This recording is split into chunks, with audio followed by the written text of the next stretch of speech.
स्वागत है आप सभी का न्यूज 18 राजस्थान पर। मैं हूं आप सबके साथ ऋषिका और बुलेटिन की शुरुआत करेंगे इस वक्त की बड़ी खबर के साथ। दौसा से बड़ी खबर है, यहां भीषण सड़क हादसा हो गया है।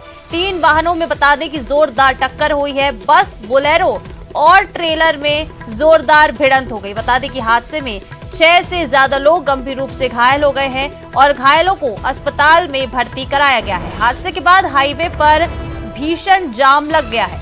इस एक्सीडेंट के बारे में सूचना मिलने पर पुलिस मौके पर पहुंची है। कांदोली मोड़ के पास ये भीषण हादसा हुआ। दौसा से ये बड़ी खबर आपको बता रहे हैं।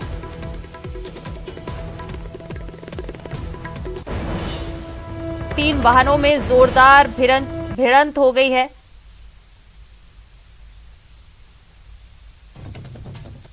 के आसपास एक बस आ रही थी जयपुर से और एक बोलेरो कांदोली कट के पास खड़ी हुई थी जयपुर जाने के लिए, और तभी एक ट्रेलर है और ट्रेलर ने सिकंदरा साइड से आते हुए एक साथ से सिकंदरा की तरफ ही टर्न किया। इससे बस और बोलेरो एक साथ ट्रेलर से टकरा गए और उसमें बस सवार और बोलेरो सवार दोनों घायल हुए हैं।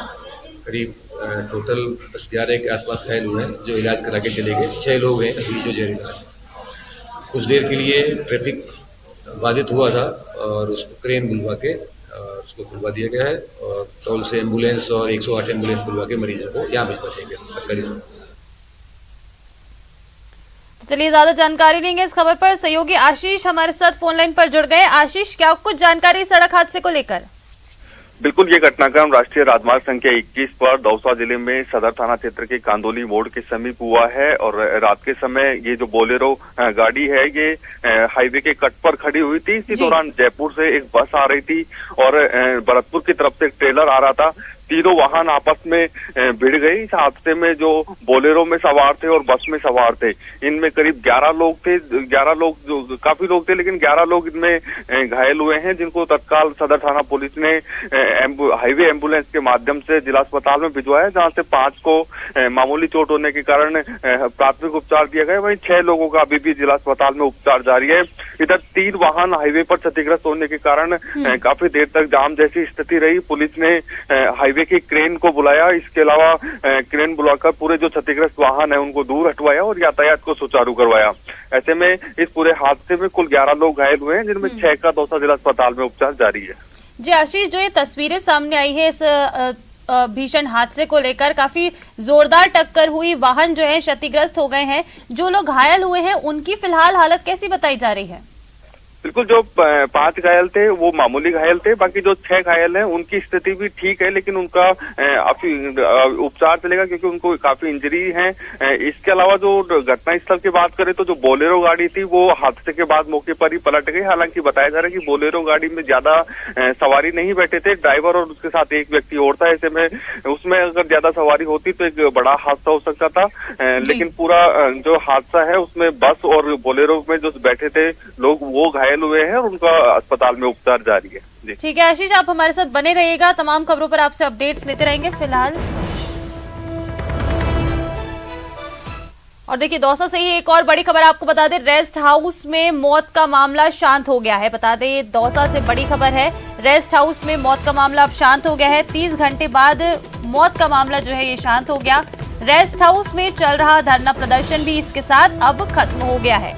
एसडीएम डीएसपी की मौजूदगी में बता दें पूरा मामला शांत हुआ। 5 लाख के मुआवजे देने पर सहमति बन गई है। मृतका के शव का बता दें कि आज पोस्टमार्टम हो जाएगा। टंकी से गिरने से महिला की मौत हो गई थी, जिसके बाद से ही धरना प्रदर्शन जारी था और रेस्ट हाउस में जो धरना प्रदर्शन चल रहा था आखिरकार वो खत्म हो गया है। 30 घंटे बाद ये पूरा जो मामला है अब वो शांत हो गया है। ज्यादा जानकारी लेंगे। दौसा से सहयोगी आशीष हमारे साथ फोन लाइन पर जुड़े हुए हैं। आशीष, 30 घंटे बाद ये पूरा मामला जो है अब शांत हो गया है। रेस्ट हाउस में जो धरना प्रदर्शन चल रहा था वो खत्म हो गया है। बिल्कुल, ये हादसा गुरुवार की शाम करीब 4 बजे हुआ था, जब एक संपत्ति रैगर नामक महिला मजदूर वहां पर काम कर रही थी, क्योंकि दिल्ली मुंबई एक्सप्रेसवे का निर्माण चल रहा है और अमराबाद गांव में रेस्ट हाउस बनाया जा रहा है। इस रेस्ट हाउस की पहली मंजिल से पानी की खाली टंकी नीचे गिर गई, जिसके नीचे मजदूर दब गई और उसकी मौत हो गई। घटना के बाद आक्रोश व्याप्त हो गया, क्योंकि जो महिला मजदूर थी उसके 4 से 5 बेटियां थी। ऐसे में उनके लालन पालन के लिए जो ग्रामीण और परिजन मुआवजे की मांग करने लगे। बीजेपी नेता भी वहां पर पहुंचे और इसमें धरना शुरू कर दिया। करीब काफी लंबा धरना चला और बीती रात को ये धरना समाप्त हुआ, जिसमें कंपनी के प्रतिनिधियों ने 5 लाख रुपए का मुआवजा दिया और उसके बाद में जो मौके पर एसडीएम थे उन्होंने भी चिरंजीवी योजना के तहत 5 लाख रुपए की सहायता दिलवाने का आश्वासन दिया। ऐसे में 10 लाख रुपए का टोटल सहायता राशि मिलने के आश्वासन के बाद में ये धरना प्रदर्शन समाप्त हुआ है और अब मेडिकल बोर्ड से पोस्टमार्टम की प्रक्रिया शुरू हो चुकी है। पुलिस रामगढ़ पचौरा अस्पताल में मौजूद है। कुछ ही देर में जब डॉक्टर्स आ जाएंगे तब मेडिकल बोर्ड से सबका पोस्टमार्टम होगा। आशीष, क्या क्या मांगे थी इन लोगों की, मृतका के जो ये परिजन थे उनकी क्या क्या मांगे थी और कितनों पर सहमति बनी है? बिल्कुल, शुरुआत में ये मांग कर रहे थे कि जो कंपनी के जो ठेकेदार हैं उनके खिलाफ मुकदमा दर्ज किया जाए और 20 लाख रुपए का मुआवजा दिया जाए।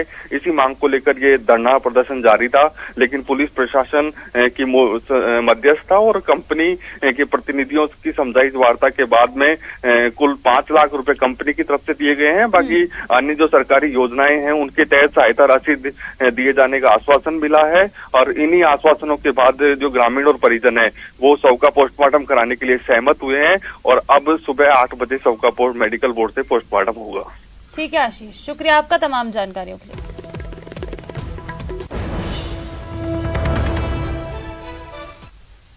और देखिए खबर कोटा से है, जहां नानता महल स्कूल में करीब 22 घंटे बाद भी पैंथर का रेस्क्यू अभी तक नहीं हो पाया है। बता दें पूरे इलाके में रात भर हेलोजन लाइट लगाकर पैंथर के डर के चलते पहरेदारी की गई है। वहीं अलग अलग पिंजरों में मुर्गा और मछलियां रखकर पैंथर को पकड़ने का प्रयास किया गया है। डर और दहशत के माहौल में लोग छतों पर टकटकी लगाए बैठे रहे, तो वहीं पूरे इलाके में झुंड के साथ लोगों ने पहरेदारी कर लोगों को सतर्क रहने की अपील की गई। बता दें कि आज भी स्कूल को दूसरे भवन में संचालित करवाया जाएगा और ड्रोन कैमरे की मदद से पैंथर की लोकेशन तलाश की जाएगी। कोटा से खबर, करीब 22 घंटे हो गए हैं, पैंथर का रेस्क्यू अभी तक नहीं हुआ है। कल ये खबर आई थी कि एक पैंथर नानता महल स्कूल में घुस गया था, जिसके बाद स्कूल को तत्काल बंद करवा दिया गया था और फिर इसके बाद से ही पैंथर की तलाश जारी थी। लेकिन अब 22 घंटे के आसपास का वक्त हो चुका है, लेकिन अभी तक पैंथर का कोई रेस्क्यू अभी तक नहीं किया जा सका। लोग दहशत में हैं, आसपास के इलाके में लोग डरे हुए हैं और बता दें कि रात भर हेलोजन लाइट लगाकर पैंथर के डर के चलते पहरेदारी दी गई। ज्यादा जानकारी लेंगे, सहयोगी ओम प्रकाश हमारे साथ फोन लाइन पर जुड़ गए हैं। ओम प्रकाश, 22 घंटे हो गए हैं, पैंथर का अभी तक कोई रेस्क्यू नहीं हो पाया है। जी, पैंथर के बारे में रेस्क्यू करने के जो प्रयास है वो तमाम प्रयास फिलहाल कहा जा सकता है कि नाकाम साबित हो रहे हैं और पैंथर के लिए अब मुर्गा और मछलियां रखकर रेस्क्यू करने का प्रयास किया जा रहा है। उनके पिंजरों में मुर्गा और मछलियां रखा है, लेकिन फिलहाल वो पकड़ में नहीं आ रहा। पूरे इलाके में डर और दहशत का माहौल है। लोग छतों पर टकटकी लगाए बैठे हैं। झुंडों के साथ रात भर लोगों ने पहरेदारी की और लोगों सबको सतर्क किया। 22 घंटे बाद भी फिलहाल सुराग हाथ नहीं लग पाया और वही आज जो स्कूल के बच्चों को दूसरे भवन में संचालित कर उनको जो है पढ़ाई बाधित न हो, इसके लिए प्रयास किए जा रहे हैं। लेकिन ये कहा जा सकता है कि वन विभाग की टीम, पुलिस की टीम, स्थानीय ग्रामीण के तमाम प्रयास फिलहाल नाकाम साबित हो रहे हैं, क्योंकि वो जो नानता स्कूल महल है वो काफी लंबे एरिया में फैला हुआ है। वन कई वृक्ष है, कई झाड़ियां है, तो कई गुफाएं टाइप है, क्योंकि पुराना जीर्ण शीर्ण अवस्था वाला वैभवशाली पुराना विरासत वाला एक महल है। उस महल में ये स्कूल संचालित हो रहा और करीब 15 से 20 बीघा जमीन में ये फैले इस महल को में पैंथर का रेस्क्यू करना वन विभाग के लिए एक बहुत बड़ी चुनौती है। फिलहाल जो है ड्रोन कैमरे लगाकर 8 चीज की उसकी लोकेशन तलाश की जाएगी, लेकिन कहा जा सकता है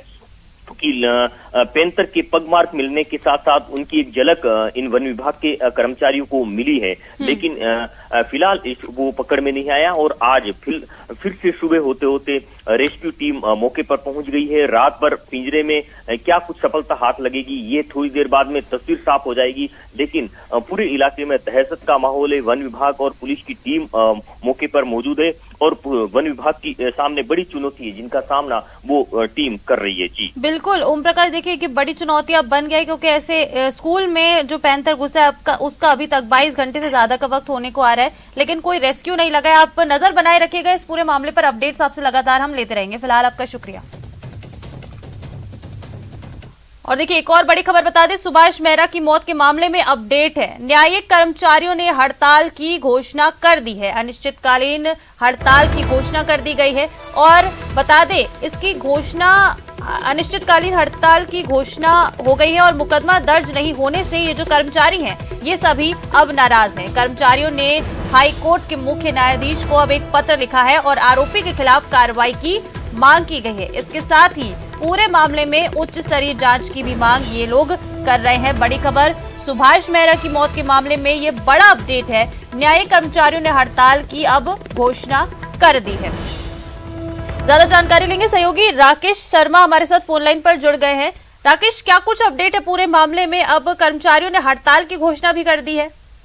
बिल्कुल, देखिए ऋषिका, आज से जो जयपुर न्याय क्षेत्र के तमाम जो न्यायिक कर्मचारी हैं उन्होंने जो है अनिश्चितकालीन हड़ताल शुरू कर दी है। और जो उनकी प्रमुख मांग है कि जो सुभाष मेहरा की मौत का मामला है उसको लेकर उनके परिजनों ने और न्यायिक कर्मचारियों ने हत्या की आशंका जताई है और इस मामले में अभी तक एफआईआर तक दर्ज नहीं की है पुलिस ने, जबकि हाईकोर्ट के रजिस्ट्रार जनरल ने पुलिस को निष्पक्ष जांच के लिए लिखा था। लेकिन जो पुलिस के वरिष्ठ अधिकारी हैं उनका ये कहना है कि इस मामले में जब तक हाईकोर्ट पुलिस को निर्देश नहीं देगा किसी न्यायिक अधिकारी के खिलाफ मुकदमा दर्ज करने के लिए, तब तक मुकदमा दर्ज नहीं किया जाएगा। तो न्यायिक कर्मचारियों ने हाईकोर्ट के मुख्य न्यायाधीश को भी पत्र लिखा है, वो निष्पक्ष जांच की मांग कर रहे हैं। लेकिन अभी तक इस मामले में पुलिस के द्वारा ना तो कोई मुकदमा दर्ज किया गया है, ना ही कोई इसमें विभागीय जांच बिठाई गई है। तो अब इसको लेकर न्यायिक कर्मचारियों का आरोप है कि जो तमाम ऐसे कर्मचारी हैं उनको जो न्यायिक अधिकारी जिस तरीके से अपने घर ले जाकर के उनसे घरेलू काम करवाते हैं या प्रताड़ित करते हैं, उसकी उच्च स्तरीय जांच की जाए। अगर ऐसा हाईकोर्ट प्रशासन या न्यायिक प्रशासन द्वारा कोई व्यवस्था नहीं दी जाती है तब तक वो अनिश्चितकालीन आंदोलन पर रहेंगे। सुभाष मेहरा के परिजनों को जब तक इस पर न्याय नहीं मिलेगा तब तक वो किसी प्रकार का कार्य न्यायालयों में नहीं करेंगे। बिल्कुल राकेश, देखिए जब तक न्याय नहीं मिलेगा तब तक ये आंदोलन जारी रहेगा और अब न्यायिक कर्मचारियों ने हड़ताल की घोषणा कर दी है। बड़ी संख्या में कर्मचारी जो है उन्होंने हड़ताल की घोषणा की है। सवाल ये उठता है कि अभी तक इसमें कुछ केस क्यों नहीं दर्ज किया गया, कहाँ कुछ अटक रहा है ऐसा? बिल्कुल, देखिए जहां तक जो लगता है, चूंकि जो पुलिस है वो कहीं ना कहीं दबाव में है, मामले की फेयर इन्वेस्टिगेशन इसमें नहीं हो रही है, जबकि हाईकोर्ट रजिस्ट्रार जनरल लिख चुके हैं। दूसरी तरफ जिस तरह का ये मामला है उसमें हमने हाईकोर्ट प्रशासन के वरिष्ठ अधिकारियों से भी बातचीत की थी, तो उन्होंने ज्यादा बात करने से इनकार कर दिया।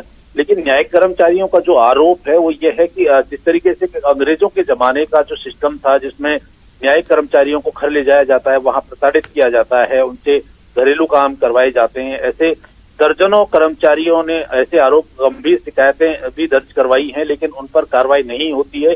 तो एक तरीके से न्यायिक कर्मचारी अब इस बात से त्रस्त हैं कि जहां पर जो कर्मचारियों को ड्यूटी लगाई जाती है वहां काम नहीं करवाया जाता है, व्यक्तिगत काम उन पर करवाए जाते हैं।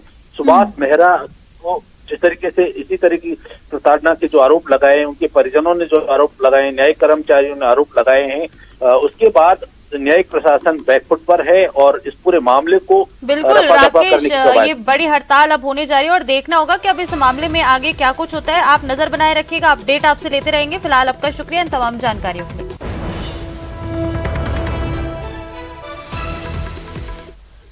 और देखिए राजधानी जयपुर से बड़ी खबर आपको बता दें, रोडवेज कर्मियों का हल्ला बोल अभी भी जारी है। रोडवेज कर्मचारियों का बड़ा प्रदर्शन आज देखने को मिलेगा। सिंधी कैंप में बता दें कि प्रदर्शन करेंगे रोडवेज कर्मी। ढोल बजाओ सरकार जगाओ के तहत ये बता दें प्रदर्शन किया जाएगा। 24 नवंबर को बसों का चक्का जाम करने की भी योजना है। सरकार और कर्मियों में अब टकराव की स्थिति देखी जाने वाली है। सरकार ने बता दें कि रोडवेज कर्मियों पर रेस्मा लगा दिया है। 6 महीने के लिए सरकार ने रेस्मा लगा दिया है।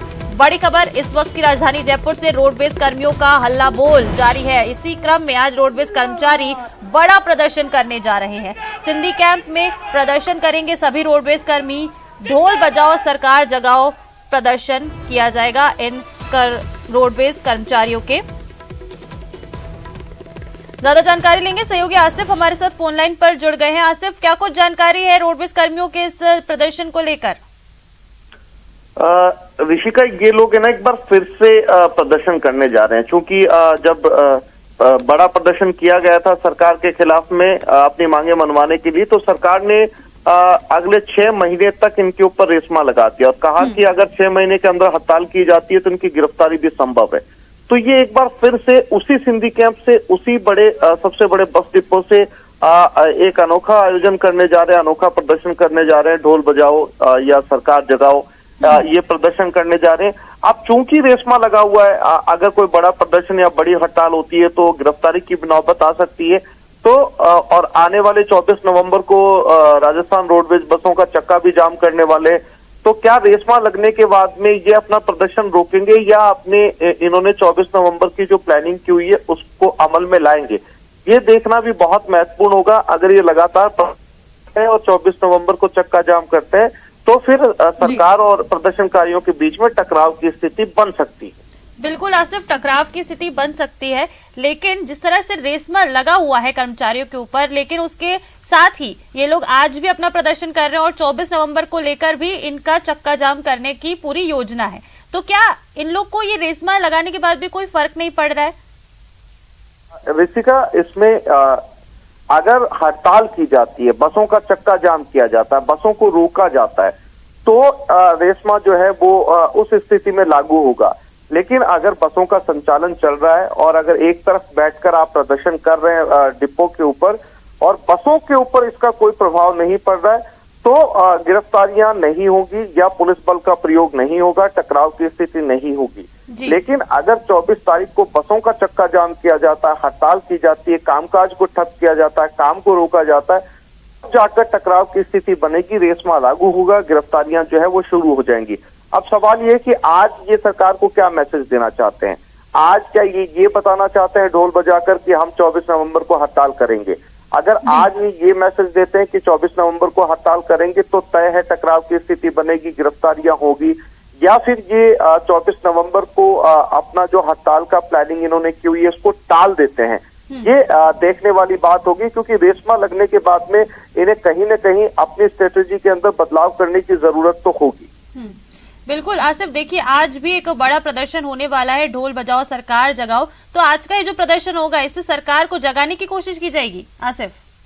जैसा कि रोडवेज कर्मी कह रहे हैं कि सरकार उनकी बात को सुने। अभी उन्होंने परसों जो बड़ा प्रदर्शन किया था उसमें भी उनका यही कहना था कि सरकार उनकी बात को सुने, क्योंकि 4 साल पहले जब सरकार सत्ता में आई थी तो इनसे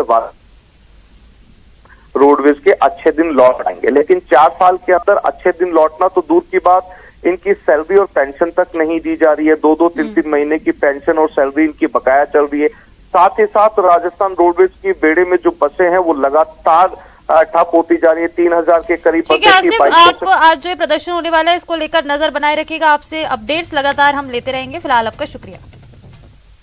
और देखिए झुंझुनू से खबर बता दें आपको, उपराष्ट्रपति जगदीप धनखड़ खेतड़ी आएंगे। विवेकानंद संदेश यात्रा को बता दें कि उपराष्ट्रपति जगदीप धनखड़ हरी झंडी दिखाएंगे। राजस्थान के 33 जिलों में ये संदेश यात्रा जाएगी। हिंदुस्तान कॉपर लिमिटेड प्रोजेक्ट का भी निरीक्षण करेंगे जगदीप धनखड़। बड़ी खबर आपको ये बता रहे हैं, उपराष्ट्रपति जगदीप धनखड़ खेतड़ी आने वाले हैं। विवेकानंद संदेश यात्रा को जगदीप धनखड़ हरी झंडी दिखाएंगे। इसके साथ ही राजस्थान के 33 जिलों में बता दें कि संदेश यात्रा जाएगी। हिंदुस्तान कॉपर लिमिटेड प्रोजेक्ट का भी निरीक्षण करेंगे उपराष्ट्रपति जगदीप धनखड़। चलिए जयपुर से अब आपको एक बड़ी खबर बता दें, पूर्व पीएम इंदिरा गांधी की जयंती आज है। पीसीसी में इस जयंती के उपलक्ष्य में पुष्पांजलि कार्यक्रम आयोजित होगा। सुबह 11 बजे बता दें कि पीसीसी में ये कार्यक्रम आयोजित होगा। पीसीसी चीफ गोविंद सिंह डोटासरा इस दौरान मौजूद रहेंगे। इसके साथ ही कांग्रेस के वरिष्ठ नेताओं सहित सभी कार्यकर्ता भी इस में शामिल रहेंगे। पूर्व पीएम इंदिरा गांधी की जयंती आज है। पीसीसी में पुष्पांजलि कार्यक्रम का इसीलिए आयोजन किया जा रहा है। पुष्पांजलि कार्यक्रम होगा सुबह 11 बजे। पीसीसी में ये कार्यक्रम आयोजित होगा जिसमें पीसीसी चीफ गोविंद सिंह डोटासरा मौजूद रहेंगे। इसके साथ ही कांग्रेस के नेता, वरिष्ठ नेता और कार्यकर्ता भी इस पुष्पांजलि कार्यक्रम में आज शामिल होंगे। बड़ी खबर इस वक्त की।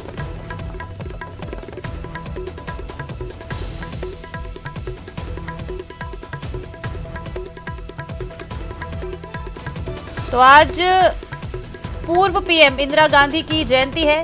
इस मौके पर आज पीसीसी में पुष्पांजलि कार्यक्रम का आयोजन रखा गया है। जो 11 बजे से आयोजित होगा ये कार्यक्रम। और चलिए एक और बड़ी खबर आपको बता दें, दिल्ली में सीएम अशोक गहलोत पहुंचने वाले हैं। सीएम अशोक गहलोत का दिल्ली दौरा है और दिल्ली में कांग्रेस नेताओं से सीएम अशोक गहलोत मुलाकात करने वाले हैं। पूर्व पीएम इंदिरा गांधी का आज बता दें 105वां जन्मदिन है। पूर्व पीएम के जन्मदिन पर कार्यक्रम आयोजित किए जा रहे हैं। आजादी का 75वां वर्ष एकता की भावना कार्यक्रम आयोजित किया जा रहा है जिसमें सीएम अशोक गहलोत शिरकत करेंगे। शनिवार शाम बता दें कि आज 5 बजे जवाहर भवन में ये आयोजित होगा और इंदिरा पुरस्कार समारोह में भी सीएम अशोक गहलोत शामिल होंगे।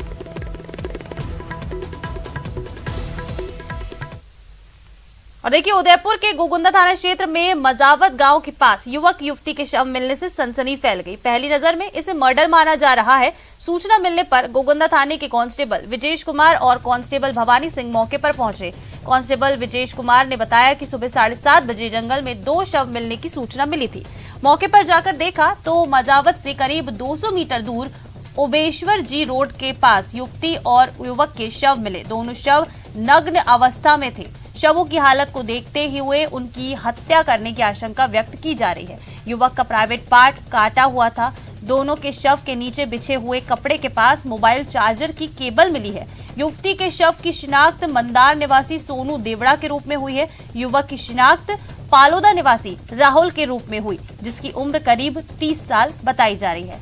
राहुल एक शिक्षक था और उसके पिता हेड कांस्टेबल है। पुलिस ने हत्या का मामला दर्ज कर अब आरोपी की तलाश शुरू कर दी है।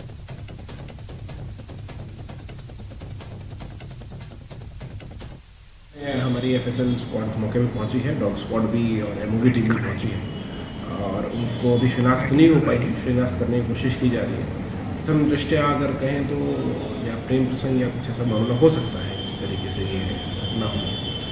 लेकिन एक बार पहचान होने के बाद और आगे लाइन बढ़ने के बाद ही कुछ इसके बारे में कहा जा सकता है। और देखिए न्यूज एजेंसी पीटीआई के हवाले से बड़ी खबर आपको बता दें, राजस्थान के कुछ जिलों में लड़कियों की खरीद फरोख्त करने का मामला सामने आया है। नई लड़कियों को वेश्यावृत्ति के धंधे में धकेला जा रहा है। ये एनसीडब्ल्यू की तरफ से कहा गया है। एनसीडब्ल्यू ने सवाई माधोपुर, भीलवाड़ा, भरतपुर जिले का इसमें जिक्र किया है।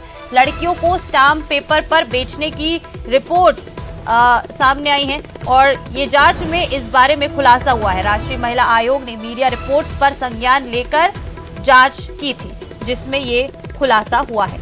पीटीआई की तरफ से ये बड़ी खबर आपको बता रहे हैं। न्यूज एजेंसी पीटीआई के हवाले से बड़ी खबर है। और बता दें कि एनसीडब्ल्यू जांच टीम की 5 बड़ी बातें भी अब आपको बता देते हैं। पहला, लोन चुकाने के लिए बेची जा रही थी लड़कियां। दूसरा, ये कई लड़कियों के नाम प्रशासनिक रिकॉर्ड में दर्ज ही नहीं है। तीसरा, ये सच छिपाने के लिए लोगों पर पुलिस प्रशासन का भी दबाव है। चौथा, जन्म लेने वाली हर लड़की का रिकॉर्ड रखने की राज्य को सलाह दी गई है। पांचवा, केंद्र को खरीद फरोख्त मामले में एसआईटी बनाने की भी सलाह दी गई है। तो ये 5 बड़ी बातें हैं। एनसीडब्ल्यू जांच की टीम की ये जो 5 बड़ी बातें हैं ये हमने आपको बताई।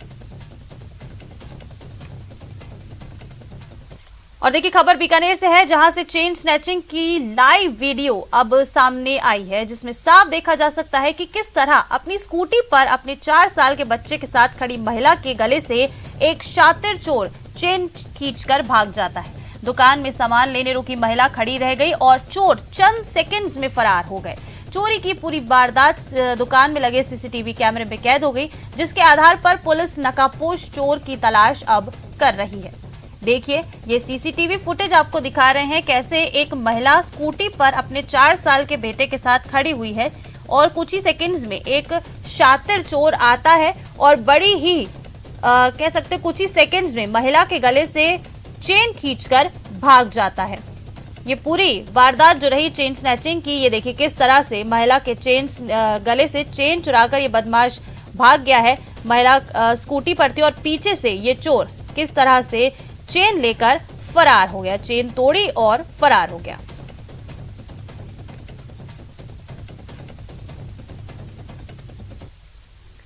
और अब बात दौसा की, जहां से एक विदेशी महिला पर्यटक पर सांड के हमले का लाइव वीडियो सामने आया है। सांड के हमले में विदेशी महिला के पैर में गंभीर चोट आई है और उसको 4 टाके लगाए गए हैं।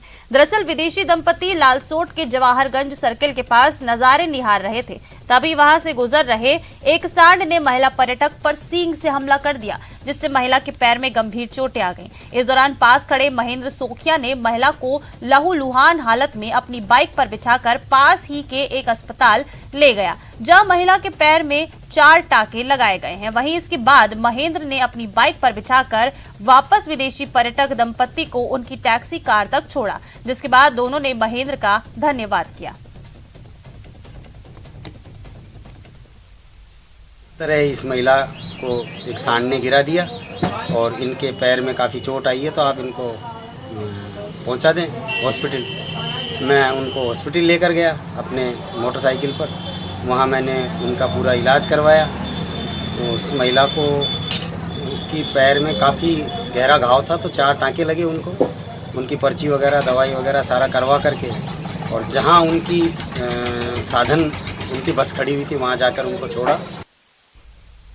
और खबर भीलवाड़ा से है, जहां जमीन विवाद को लेकर 2 पक्षों में मारपीट का मामला सामने आया है। दरअसल यहां जमीन के विवाद को लेकर 2 पक्ष आपस में ही भिड़ गए और देखते ही देखते एक पक्ष ने दूसरे पक्ष पर धारदार हथियारों से जमकर हमला कर दिया, जिसमें पीड़ित पक्ष बुरी तरह से घायल हो गया है। वहीं मारपीट की सूचना मिलते ही पुलिस भी मौके पर पहुंची, जिसे देख दूसरे पक्ष के लोग अपनी बाइक छोड़कर मौके से फरार हो गए। फिलहाल पुलिस ने मामला शांत करवा लिया है और बाइक को कब्जे में कर लिया है। इसके साथ ही बता दें कि पासी में लगे सीसीटीवी में ये पूरी घटना कैद हो गई। तो 2 बार पुलिस वाले भी पकड़ के ले गए और इनको कार्रवाई, इनके ऊपर तो कार्रवाई नहीं होती और हमारे ऊपर कार्रवाई करते उल्टे, और हमारे को परेशान कर रखा। अभी भी मारपीट की। मेरी मिसेज पैरालाइज में है और मैं अपंग हूँ, अपाहिज हूँ। मेरे को भी मारपीट की, उसके भी साथ में भी मारपीट की, उसको भी चंपल जूते की मारी। सोनी हॉस्पिटल रोड पर एक भूखंड है जिस पर 2 पक्ष अपना अपना दावा जता रहे हैं। पूर्व में भी ये रिपोर्टें आती रही है, रिपोर्टों की जांच भी की गई। एक पक्ष के पास दूसरी जगह के कागजात होना पाया गया, लेकिन दोनों पक्ष अपना दावा कर रहे हैं, जिस पर इंसदादी कार्रवाई भी की गई है। और देखिए, सिरोही दौरे के दौरान खाद्य आपूर्ति मंत्री प्रताप सिंह खाचरियावास कई योजनाओं का लोकार्पण उन्होंने किया। इस दौरान खाचरियावास ने बीजेपी पर भी जमकर हमला बोला। खाचरियावास ने कहा कि बीजेपी सिर्फ धर्म और जाति के नाम पर राजनीति कर रही है। महंगाई को लेकर खाचरियावास ने कहा कि महंगाई से जनता त्रस्त है और लोगों के रसोई का बजट अब बिगड़ गया है। जो कहा वो करके दिखाया। बीजेपी ने जो कहा वो कभी भी करके नहीं दिखाया। बीजेपी के मुद्दे रोज बदलते हैं, तो बीजेपी का काम मैसेज देके वोट लेना है। आप वोट ले सकते हो झूठ बोलकर, आप धार्मिक टकराव करके और सत्ता बना सकते हो, लेकिन देश नहीं बना सकते बीजेपी के लोगों। यदि देश बनाना है तो आपको धर्म और जाति के नाम पर टकराव खत्म करना होगा। केंद्र की सरकार बीजेपी की हो या कांग्रेस की, राजधर्म निभाना सरकारों की जिम्मेदारी है। राजधर्म से आप पीछे नहीं हट सकते। और चलिए, इस बुलेटिन में फिलहाल इतना ही। नमस्कार।